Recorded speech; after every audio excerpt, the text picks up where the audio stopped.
Welcome to Beyond the Business Card podcast.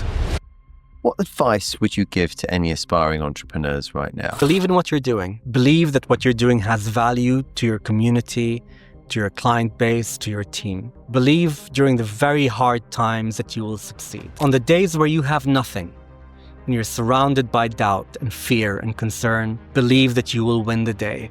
Not only will you win the day, you can win the world. Believe in your ability. And the foundation of belief is caring. Caring about everyone around you, caring about your community, caring about your team, caring about your client, and caring about making a difference. The minute you make it about the money, you cannot truly believe. The minute you make it about the money, you cannot truly care. Love the money, be rewarded, go on a great holiday, buy a nice car, put your children in the best schools. But the minute you make it about the money, you cannot care with your heart. So don't make it about the money. The money is your reward. The belief is your purpose. If you want to be successful in business, you have to learn to make decisions quickly. This is something that I've seen over and over from other very accomplished people, and also from firsthand experience. All the things that we've screwed up is when we took too long to make a decision. Because whether you make the decision correctly or not, in retrospect, hindsight's 20/20, but you will learn more from making the wrong decision oftentimes. So you're never going to have 100% confidence in the thing that you're trying to do, but you need to get more comfortable leaning on 70% confidence that it's going to work out. And sometimes even 51% confidence that it's going to work is good enough, because good enough is better than perfect. So you want to get stuff done. And the best way to do that is learning how to make decisions quickly, because then you can make more decisions in less time, learn more quickly, and that's how you'll be able to scale anything. Without sounding cliched, is you got to enjoy the ride. Make sure you're doing it for the right reasons. Don't do it because you want to become a multi-gazillionaire. That's a very short-lived drive. You got to walk in the office every day, see the people that are helping you build what you want to do, and they got to have smiles on their faces. If they don't, what's the point? I know every industry is different, and some people are entrepreneurs without having an office full of staff, and they're traders, and hats off to them. Well done, that's amazing. But for me, I need to walk in, see the smiles on the people's faces. I get some positive feedback from clients. That's good. And you've got to enjoy it. Otherwise, it's very difficult to get up every morning and be motivated. You can do it for maybe 6 months, a year. After that, you still got to wake up, get out of bed. At 47, I've got to send a fax to my legs to tell them to get out of bed in the morning. I'm glad you said fax, not email. It takes a little bit longer. Yeah. Oh, no, if it was an email, it had to be on dial-up. Not that probably most people on this know what dial-up is. Yeah. So you have to be motivated. And where do you get your motivation from? That's only you can answer that for yourself. Sure. Best advice. I've got a few things to tell them.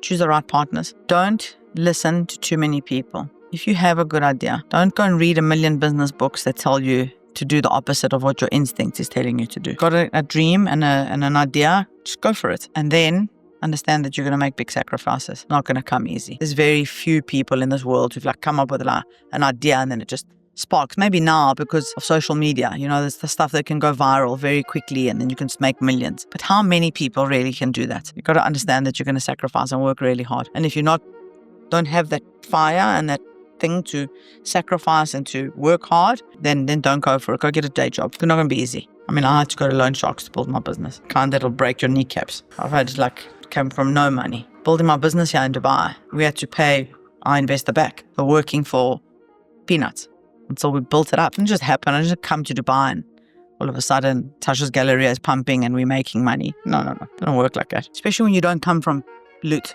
If you didn't have the money to start, you're even going to be on another double back foot. Take a long time to get you. It's not what the people see, is it? No, people don't see that at all. They think, wow, she came to Dubai, she's opened restaurants and look how successful they are, and driving a nice car and goes on nice holidays, throwing a party. Well, I had to suffer, big time suffering. And now I live with the guilt of not spending enough time with my parents. If I could turn back the clock and give everything back, just have a few days with them, I would. The advice to the entrepreneur is be ready for it and understand that it ain't going to come easy. Do it. I think that's the first thing. Do the simple things brilliantly and learn how to eat the frog. Eat the frog is do the most difficult things first. Businesses are built on doing the fundamental things right. And sit back and ask yourself, what is the right to win? All the naysayers, don't listen to advisors too much. All these consultants who will come and tell you, here's your 10 steps to genius or a value creation plan, and I'll show you the roadmap and how you're going to build all of these things.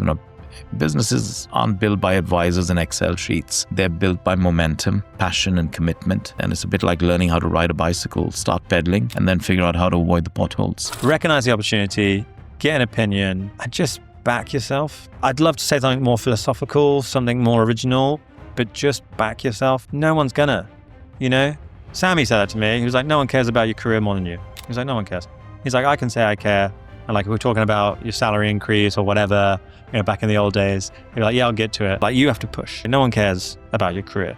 Just you. This is how I see the future looking. So you can build a business backwards based on the future, based on logic, or you can see what really speaks to you. And I think that's the thing I struggle with is it's not about finding the right business plan. It's how do I feel about that business plan? Will I stick in when it doesn't make money? You need a purpose-driven business. That's what you need to have like in some respects, what you've said is you lost, you didn't follow your purpose on these last businesses, and therefore you didn't have the passion in it. You didn't have the belief in it. Whereas before you did, because you knew it served what purpose it served. My food. Yeah. Like, how am I not going to eat? And you knew the fact that you were the customer, that yes, you could always fall back on. It doesn't taste good. It tastes good. Yeah, exactly. I could always fall back on it. Like, this is for me. It's not for someone else.